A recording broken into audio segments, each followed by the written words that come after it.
Welcome to Canada's most irreverent talk show. This is the Andrew Lawton Show, brought to you by True North. Coming up, why 2020 is the year of the hypocrite, and Candice Malcolm joins for a look at the past year and the year ahead for True North. The Andrew Lawton Show starts right now.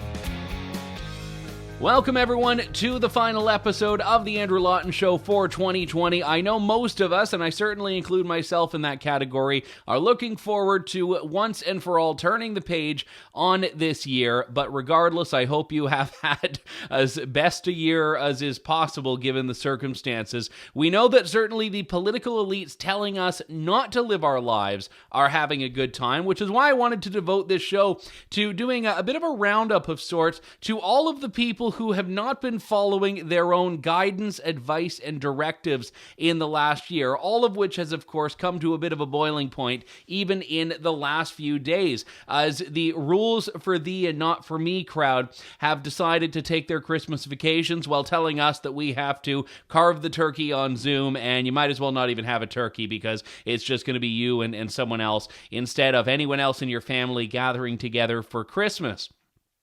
Patient zero of this, I don't know exactly who it was, but I will say that the biggest story this week is Rod Phillips, who was in St. Bart's, which is the most exclusive, luxurious Caribbean destination, one of the most expensive places to vacation in the world, and he was there not just for a few days, not just for a little quick jaunt or maybe to get off a cruise ship because, well, you can't do that anymore, but he was there for, it sounded like it was going to be at least a month. He went down there in mid-December, was still there, and no one knew it until this past week, where Doug Ford has decided to tell him to get his backside home.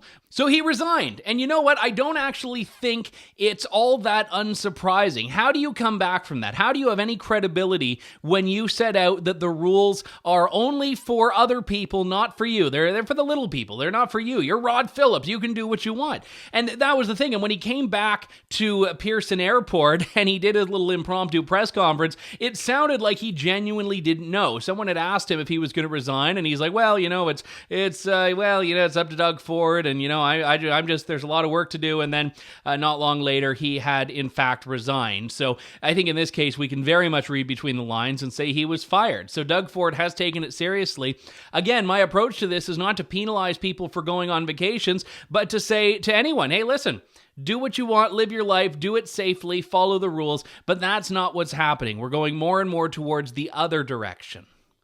And Rod Phillips, I don't actually know all that well. I've met him once or twice. I've always understood him to be an honorable and decent guy. But that's the whole point of this, is that people like him who want to live their lives should not be telling other people in the province not to.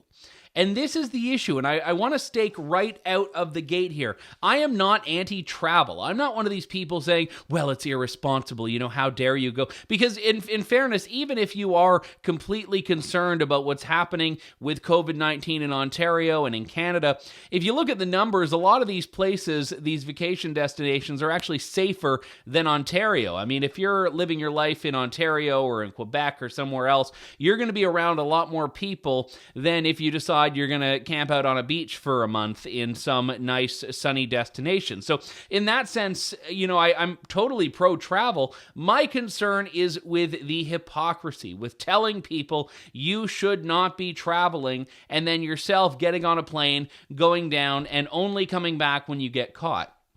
And by the way, this was not the first time he did this. He also, we learned this week, took a personal trip to Switzerland in August. Again, I would love to go to Switzerland. I've never been. Sounds great. Sounds fun. Hope he had a blast. I don't care that he went to Switzerland. I don't care that he went to St. Bart's. I care that he did it while serving in a government that would condemn me for doing the very same thing. And this is why something like this is so egregious. And by the way, Rod Phillips, when he delivered the Ontario budget, decided he was going to make 2021 the year of the Ontario staycation. Yes, this is what he said. Fewer small business owners have been harder hit than our tourism operators. We expect that traveling within Ontario will be safe sooner than traveling beyond our borders. So the Ontario government was putting $150 million towards making the year of the Ontario staycation 2021. And Rod Phillips, I mean, in fairness to Rod, he would probably be saying, well, no, I said 2021. It's still 2020. So maybe he was planning on coming back on the 31st anyway. And, you know, these are like the people that say their diet starts tomorrow. Because his view is that, yes, we need to make Ontario the year of the staycation, but not until I get back from St. Bart's.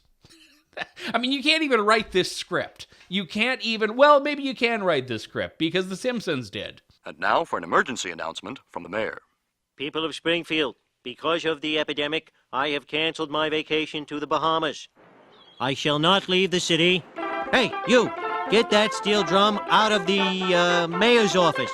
Sorry. Yes, I believe there is a Simpsons clip for absolutely everything, and always very prescient, I find. But here's the problem. Well, many problems, actually. Rod Phillips said that he deeply regrets traveling over the holidays. It was a mistake, and he apologizes. It was personally paid for, and he's making arrangements to return home. This is not a statement that indicates actual regret. And what's going to happen when he gets home will be very interesting, because I'm not expecting him to do like a mea culpa on this in forms of an interview. I think what's going to happen is he's going to come back, he's going to get spanked by Doug Ford, and then that's that. And everyone's going to move on in the next couple of weeks. And Doug Ford has already promised a tough conversation of sorts. I think that what makes it look a lot worse is all of the stuff he did to kind of avoid acknowledging that he was away. So he had done many photo ops, and he was posting them all on Twitter with this business and that business. He did his little Christmas video by the fireside. And while he was down there, he did a Zoom call, a public Zoom call with worship leaders, in which it really, really, really sounds like you can hear Caribbean waves crashing onto the shore in the background. And as much as I don't like sharing Liberal Party propaganda, the Liberal Party just happened to be the one to uncover this and tweet it out. But take a listen, because I hear waves. They needed some technical support in terms of being able to make their digital piece work, and it was great to see them work so close together. But it's just an example. Who would have thought there was a more embarrassing water background to a Zoom call than a toilet flushing? But for Rod Phillips, there is, and that is the waves crashing onto the Caribbean shores of Ajax, where he was supposed to be, because he told everyone else that they had to stay home, and even had tweeted about the importance of just having a Zoom turkey get-together for Christmas or something like that, and just all, I mean, again, I can go on and on and on, and I have, and frankly, we all should. But the problem is that Rod Phillips is not unique here. Political leaders have been doing this since the very beginning of the pandemic, and there are varying degrees of transgressions. You know, you go back to Ontario Premier Doug Ford telling everyone not to gather for Easter, and then deciding to go up and check the plumbing of his cottage in Muskoka or something like that. And there was, I think it was Easter or Mother's Day or something. Again, one of these holidays that we were all told to forego, that Doug Ford had his family get-together on, despite telling people not to have such get-togethers. And you just know when the Rod Phillips story was unfolding that there were a whole bunch of other political leaders of all parties that were canvassing their caucuses, desperately trying to hope that no one else was in the Caribbean, that no one else had done this. And that was why there was a small flurry of acknowledgments from people that took place on December 30th, the day the story was breaking. So yes, I went to this place on this day, and one of them was a Saskatchewan cabinet minister who has decided to do what I think is brilliant, because he's pitched his trip to his California beach house as an essential trip. Joe Hargrave, who is the highways minister, is saying in a statement that he is in Palm Springs to finish selling personal property and to move things back to Saskatchewan. So he had said that he told Premier Scott Moe of his plans and said that it was an essential business. Scott Moe said, oh, well, if he says it's essential, then who am I to judge? But he's going down there and he says it was important. It was important to do it. He's selling some things. So this is what you do. You can basically just have a yard sale at your beach house, and then you can declare it an essential business. And to be fair, he may be doing important things. He may be doing things that matter, but it's the optics of this. It is the optics of it, and if you want to travel, great. Don't be part of governments that are telling people not to. I mean, the Ontario government, as one notable example here, has been literally telling people to stay home. Someone on Twitter put together what I thought was a very useful montage of even just from the last couple of weeks. Please continue to follow those rules. We want people to stay in place, stay in your own homes as much as possible. It's sort of the stay home time. I strongly encourage everyone to stay home and continue to follow public health measures. During the holidays, hunker down. To stay home. And no, I know I'm beating up on the conservative parties here, the Saskatchewan Party and the Ontario PC Party, but political hypocrisy is not limited to one party. An MNA from Quebec, Pierre Arcand, was in Barbados, and he's now been recalled by his party leader. Of course, we remember when Patty Hajdu, who has been the chief health spokesperson, with the exception of perhaps Dr. Theresa Tam in Canada, and she was hanging out in the Pearson Airport lounge without a mask. Now, interestingly enough, I wasn't going to tell this story because I tend to believe that people deserve a bit of privacy, but I'm not actually telling it for bad reasons, because I was in Toronto at the airport a couple of weeks ago, and I had a whole bunch of points, so I was able to upgrade and use the lounge. And what was interesting about it is that Patty Hajdu was legitimately in the lounge. I was sitting down, enjoying my coffee. I heard a woman walk in, and she was talking on her phone, and she sat down actually at the closest table to me, but in social distancing, that was, like 3.5 kilometers away or something. But no, I heard her, and I was like, oh, I recognize that voice. Then I looked up, and I'm like, I think that's Patty Hajdu. And I was just about to leave. I only had like a couple of moments before I had to catch my flight. And I was like, that's Patty Hajdu. And I'm like, you better believe that she kept her mask on for the entire time that I saw her there. And I don't know if she has any idea who I am. But the whole point is that after she was busted in the lounge for no mask, I'm sure she's being very cautious now. Andrew Scheer, he was busted at Pearson Airport with no mask on when he was talking to people. Now, this was earlier on in the pandemic.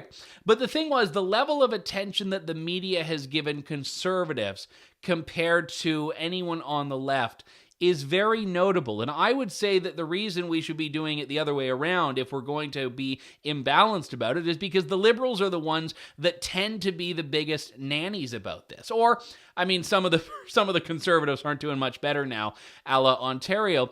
But that was the whole thing. So when Randy Hillier, who's an Ontario MPP that we've talked to on this show, tweeted a picture of a gathering that he had on Christmas or Boxing Day that OPP are, by the way, now investigating. This is what police are doing right now. OPP are investigating Randy Hillier's Christmas. So when Randy Hillier posts that, I'm like, you know what? Power to him, because he is an anti-lockdown advocate. He's not being a hypocrite. He is being actually a practitioner of what he preaches, because he's not telling everyone else that they shouldn't be doing that. Much like the mayor of Vancouver, Kennedy Stewart, who as well was sitting at a West End patio with 7 other people. This was earlier in the summer, 2 more than the per-table limit for BC restaurants. Now, you may be saying, well, Andrew, I thought you were a freedom-loving guy. Why do you care how many people are at a restaurant table in Vancouver? I don't, but these people do. And that is the point. These people do. They're the ones that care about it. They're the ones telling us to care about it, but they're also the ones that don't feel the rules apply to them. Remember when Lori Lightfoot, I'm going to go outside of Canada for a moment, the mayor of Chicago, decided she should be able to get a haircut, but no one else should? And her explanation, well, she has to, get up there and give press conferences. So, that's why it's important for her to get a haircut. She needs to look her best. The rest of us schlubs, you know what, we need to live without. So this sort of stuff is going to continue because there is no real accountability. And it shows that there are political leaders who are insulated from the consequences of their decisions that the rest of us must abide by. Insulated to such an extent that they don't want to live by them. They don't have to live by them. And part of this is about wealth. Part of it is about wealth. If you have money, it's a lot easier for you to sort of fly above, literally and figuratively, what the rest of the world is going through. Again, if you don't want to deal with the Ontario lockdown, you can just, pick up and fly to St. Bart's for Christmas. If you don't want to live with the restrictions on any other number of businesses, you could probably find a way to pay to get it done. But that's the whole point of this, is that if politicians are not themselves able to live in the provinces or country that they are setting out for the rest of us to live in, what does that say about those rules? What does it say about those rules if they can't even tolerate it or don't want to, or at the very least are making these rules knowing that, it's not going to bother me anyway because I'm going to be heading on. I'm just going to be heading on. When I'm on a Zoom call with worship leaders who, by the way, are not even allowed to gather, and I can hear waves crashing in the background, what better message is there for I don't really care about what you're going through? And I don't know what the answer is, because the system itself has a corrupting power to it. Good people go into politics and they get very much consumed by this. And I'm honestly saying, when I ran in 2018, I could have been an MPP in the Ontario government right now, and I'm so glad I didn't. I'm so glad I did not have to be a lawmaker during this period, because I don't suspect it would end well, because I couldn't in good conscience shut down people. I could not in good conscience shut down people whose livelihoods depend on their businesses being open and whose personal happiness, whose personal mental health depends on being able to go about their lives and live their lives. So if someone wants to travel, have at it.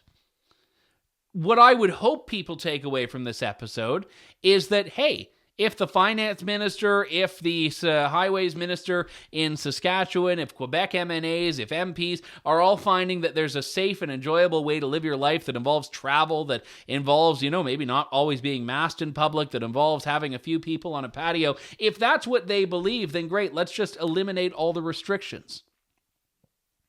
So I'm going to propose a new law. Now, I'm not legally wording this right now, so someone else can do the legal drafting of it. If you are good at drafting legislation and you enjoy doing it in your spare time and you want to help over the holidays, this is an idea that I would love you to do. This is something that every province can and should embrace, and I would say should be embraced at the national level as well. Any rule or public health restriction pertaining to COVID-19 that a member of a government that's enacted the restriction breaks is automatically stricken. That's the rule. That is the proposed law that we need going into 2020. In other words, if a member of your government put a rule forward and doesn't follow the rule is automatically nullified. Maybe it's not the way that we normally pass legislation, but at this point, I think it's the best way to do it. Instead of the punitive snitch culture where everyone's trying to figure out who's in the Bahamas and who's in Barbados and who's in St. Bart's, let's just say any rule that they don't think is worth following in their own lives, the rest of us don't have to follow in our own lives. And you know what? It's going to be a heck of a lot happier a 2021 if this is the way we go forward. On that note, we'll be back in a couple of moments for a look at what the year ahead may bring with True North founder Candice Malcolm. Stay tuned. You're tuned in to The Andrew Lawton Show. Welcome back to The Andrew Lawton Show. Everyone has turned 2020, I think, very deservedly into a punchline. It's been a very bad year in a lot of ways, but for people in media, the silver lining has been there's been no shortage of things to talk about. So for True North, it's been certainly a busy year, and I'd say a challenging year like it has been for everyone, but there's also been a lot that we have done. So I wanted to take this opportunity as we are nearing the end of the year here in the next day or so to chat with my friend and colleague, Candice Malcolm, who I will say, despite all of the love and adoration I get from my viewers here, the one question I always get is, you're great, your show's great, but where's Candice been? So Candice, thanks for coming. Where have you been? Well, first, Andrew, thank you so much. Merry Christmas. I hope you had a wonderful holiday, and same to yes, you too. All of your viewers. Yeah, so I've been sort of under the radar for the last few weeks. I had a baby in November, and so I've been taking the time to, spend time with my family and focus on the newborn and the family. So I've been away a little, but luckily we did a whole bunch of sort of pre-recorded content. So we released a documentary, we had the speaker series, we were doing a lot, and hopefully I'll be back, in no time at all in the new year to produce new content.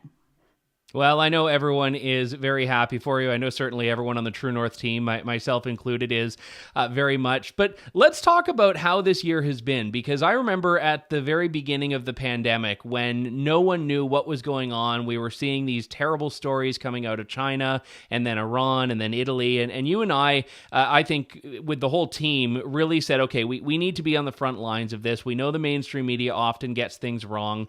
And we did, I remember the daily True North update show. We were watching Justin Trudeau's daily press conferences so our viewers didn't have to, and talking about what was happening. And, it was interesting. When we first started doing that, I don't think you or I had any idea. I certainly didn't have any idea that would still be the story of the day 10 months later. Oh, absolutely not. I mean, it was sort of one of those bizarre things where the narrative was constantly shifting, constantly changing. I remember at the very beginning of the pandemic when it was sort of more conservatives that were arguing in favor of wearing face masks. And so that was so that we wouldn't have to shut down the entire economy. The idea was like, if we just take a few precautions like social distancing and not wearing face masks, then we can keep the economy open and keep going. And now, because of the sort of changing message and the much more, I would say, draconian tone behind some of these demands, you see more and more conservatives opposing things like wearing face masks. But we've come a very long way, Andrew. And looking back at those early days, it was really frightening, really concerning. Watching the government sort of just go back and forth, contradicting itself, flip-flopping, changing its mind.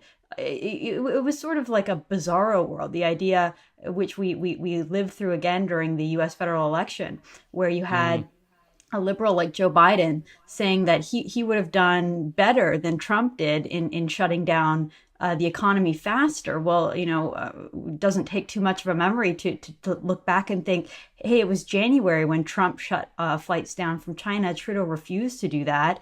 And, it wasn't until 3 months later that Canada took any measures to lock down travel. So, we've had a crazy year in terms of the government messaging and the things that we've been told, the back and forth. I think trust in institutions like the government and like the media is at an all-time low, just from my perception. I don't know if there's any polling that backs that up, Andrew, but I think that really this idea that we need to trust experts when those experts are just constantly changing their mind is ridiculous. And I think that in that, it has created an opportunity for independent journalists like you and I at True North, because, we're not so obsessed with parroting the talking points and enforcing this idea that every expert must be correct and we must, turn off our minds and just listen to whatever the edict is of the day. Well, no, there still needs to be scrutiny. There still needs to be questioning. Just because someone's an expert doesn't necessarily mean that they know any better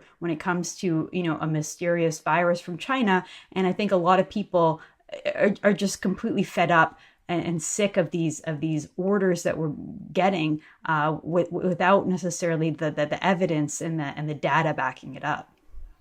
There's a clip from the original Borat movie that I just remembered, and I haven't thought of that movie since it came out, 10 or 12 or however many years ago, when Borat is at the United Nations and he's just completely making a fool of himself, doing things that make no sense, and they keep cutting to the expert panel on TV where people who pretend to know exactly what he's doing talk about, why he's doing this is because this, and why he's doing this. And there's been a lot of that in the pandemic where we are all in unprecedented territory. No one knew what we were dealing with. No one knew the implications of it. But you take people that are paid to have an opinion. They're paid to say things. And I say this knowing full well what I do for a living, but I don't pretend to have the answers if I don't. And that's the problem that we have. And this was something that True North started looking at long before COVID came along, which was the sort of expert industrial complex. But this year, I really think that the circumstances have established why it's so dangerous to really cede everything to rule by experts. Absolutely, Andrew. And there's just some questions that beg being asked. I mean, when the virus first came out, the epicenter was a basically unknown large industrial city in China called Wuhan. No one had really ever heard of Wuhan before. It was hardly ever mentioned in the media. One of the interesting things about Wuhan is it is the home to China's biological warfare labs. And I remember raising that question just sort of, kind of almost not casually, but just without having a lot of evidence connecting it, but just saying, hey, look, this is the center of China's biological labs. Why isn't that being dug into? Why isn't that being questioned? And merely just for raising that question and making that observation, I started getting, hit pieces written about me and people calling me a conspiracy theorist and sort of having this backlash against me just for asking the question. And, last time I checked, the role of a journalist is to ask questions, sometimes uncomfortable questions. And sometimes the questions that you ask don't lead anywhere, and sometimes they do. But the idea that you shouldn't be able to ask certain questions, it just seems so out of line to me. And I think that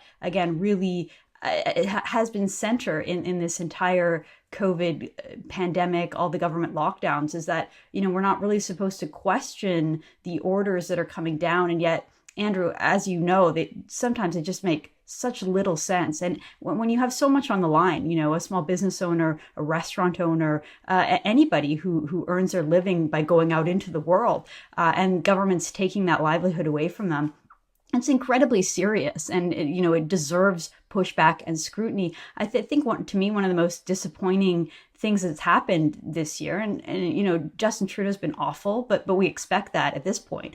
I've been really disappointed in Doug Ford and the sort of hysterical tone that has been taken. I mean, the biggest story right now, and I know you've been talking about it on your show, is with the minister, Rod Phillips, being down in St. Bart's. And the reaction to that from Doug Ford himself has been so over the top. I mean, yes, obviously it's a contradiction when a politician is traveling after telling you and I not to travel. But if the government was really serious about a rule that we're not allowed to travel, why haven't they shut down the airports? Why are there still flights going in and out of Pearson, Toronto daily? I mean, I'm down in the Bahamas right now. I've been down here for some time, and I know there's daily flights that are coming in and out. So if the government truly does believe it's beyond the pale and terrible to get on an airplane and travel, why haven't they shut down the flights? Why haven't they shut down the airports? It doesn't make any sense. So, we're in a situation where you're allowed to travel. It's not against the law. There are flights going in and out. And yet somehow when you do it, it's this horrible offense. I don't understand. Yeah, and this was the point I raised earlier in the show, which is that I'm very much pro-travel, but I'm anti-hypocrisy. And when you have the government on one hand saying, don't go anywhere, make it the year of the Ontario staycation, and then on the other hand, buggering off to St. Bart's and then not wanting to disclose where he was or when he was coming back and that sort of stuff. I'm very much in team, let's try to live our lives. And the reality is the politicians who keep talking about how dangerous things are in Canada right now, they shouldn't blame people that are going to vacation destinations that in many cases have fewer cases than exist in Ontario. So, that's the other irony of this, is that if someone is not breaking the law, they've made a decision, they're comfortable with the risk, which always exists when you travel, then I would say have at it.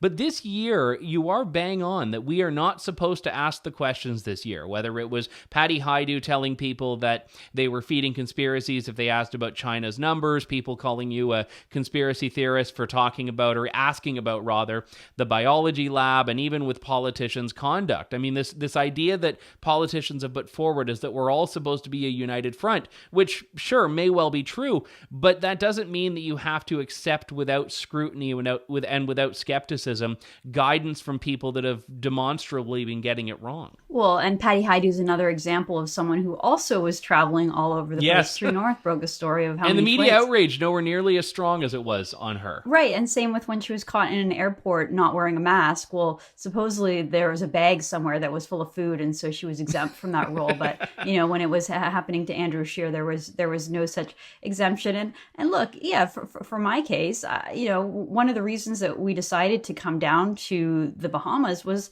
to get away from Ontario and the crazy governance up there, the hospitals that are full, the mismanagement.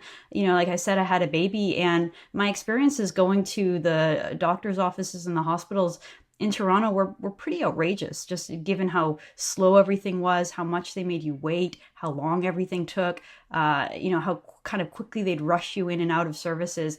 The whole idea behind having a universal healthcare system is so that supposedly everyone gets good care, but it really felt like they were skimping out and not giving the care that I needed and that I demand. One of the other things is that being locked down in a cold climate isn't very fun, especially with little kids. So I think it's a great idea to go somewhere where you can be outside, where you can get fresh air, you can get vitamin D. And then as far as the whole government approach, I just think it's truly outrageous, the idea that we're supposed to just say yes to everything and go along without question, especially, Andrew, when there's such a strong ideological component behind it. And I'm talking about Justin Trudeau and Chrystia Freeland and the whole green reset, bragging about the idea that this is an opportunity to somehow, change our economy and move away from the driving forces of our economy, which are our energy and fossil fuel. There is an ideological component. They're trying to, do whatever they say, a great reset, to produce some kind of a green utopian economy, which is totally ridiculous and unfeasible, as anyone who's looked into some of the technologies that they're talking about knows, and we focused on that very thoroughly in the Green Hypocrisy documentary series, Andrew. But of course Canadians should question, and of course Canadians should push back against the rhetoric and against often really, really contradictory, hypocritical positions that the government has been forcing upon us. Yeah, and I do think the Green Hypocrisy documentary is great for two reasons. Well, for many reasons, but two chiefly right now. One of them is that it was putting a lot of these issues into a greater perspective in a way that I even think an environmentalist would appreciate. If you're someone that cares about the environment, you care about climate, you might not agree with everything that was in that series, but you would very much agree that what government's doing isn't really dealing with the problems they say they're dealing with. And the other part is that for us, this year had its challenges. I know True North had a lot of projects that we wanted to do. I personally did that we just couldn't do this year because of the pandemic and travel restrictions and other things. So it was really great for us to be able to produce a big, significant project like that really resonated with people. Yeah, well, thank you, Andrew. I know we did have other plans, and they included, we were supposed to do an entire cross-Canada tour. You and I were going to be traveling. We had Douglas Murray, the British author and thinker. He had already had his flights booked, and we had this whole thing planned. And of course, we had to postpone that, potentially cancel that because of COVID and the restrictions and the uncertainty of it all. But I think that we still had a very strong year. I think that to me, that the big things that stuck out were, the launching of the Independent Press Gallery, which you were a large part of, our inaugural event, which was supposed to be a debate among all the Conservative candidates. And, we sort of dealt with the circumstances. You were on the ground last minute and turned that into really a wonderful fireside chat event. And that was really the highlight of the year, Andrew. And I give you all the kudos in the world for that. But we did a lot of other things. I think that the speaker series was really fun. I did a lot of really, really compelling interviews. I sat down with Rex Murphy, Pierre Poilievre, Conrad Black, Barbara Kay, Dave Rubin. There was a lot of really big names, Douglas Murray. I thought that was great. Maxime Bernier as well. We did a good interview. And then the Green Hypocrisy. And I think that it shows, how we were able to sort of pivot, how we were able to change what we were focused on, because the idea of doing live events wasn't possible. So we started doing a lot more interviews, a lot more Zoom events, testing out the different technologies. And I think we found some successes that we're going to carry on into the new year.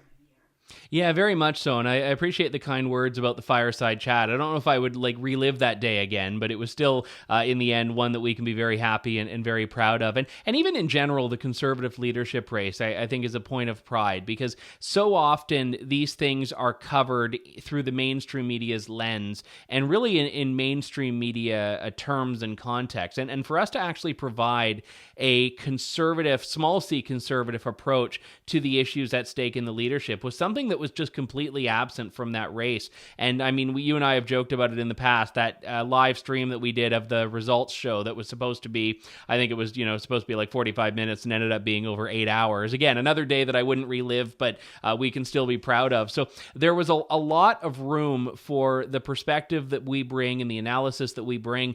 What do you want to do with that in 2021?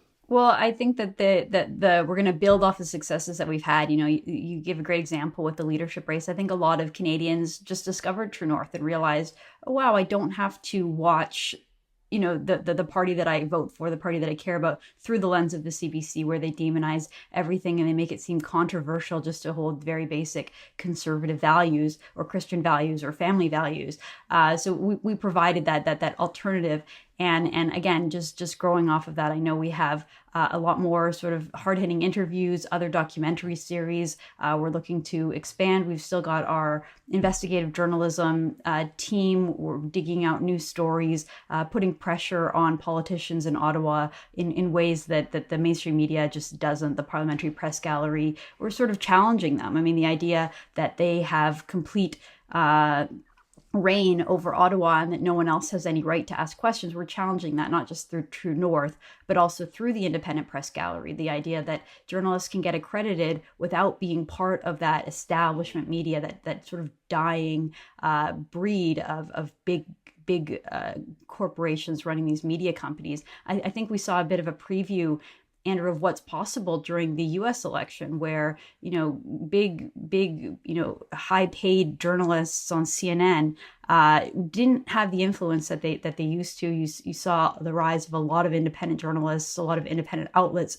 outshining the mainstream media. More people get their news from Joe Rogan and his podcast on Spotify, or Ben Shapiro and his Daily Wire show on YouTube than do watch the mainstream media. And I think that same thing is possible in Canada, and we're carving the path towards that. So I think we've got a lot of really exciting projects and ideas and a lot of momentum that we're going to carry on into 2021.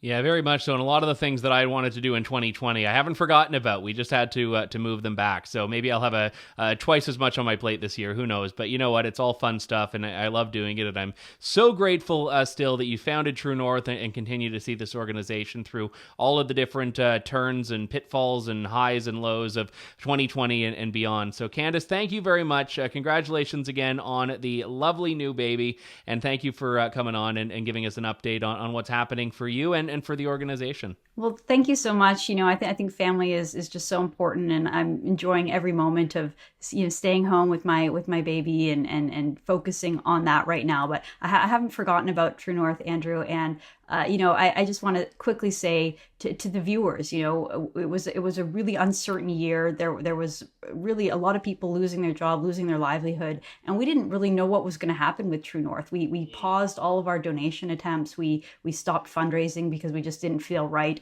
asking people for money. We instead encouraged everyone to donate to their local food bank. We even created a map for Canadians to find their closest food bank so that they could go and volunteer and donate and help.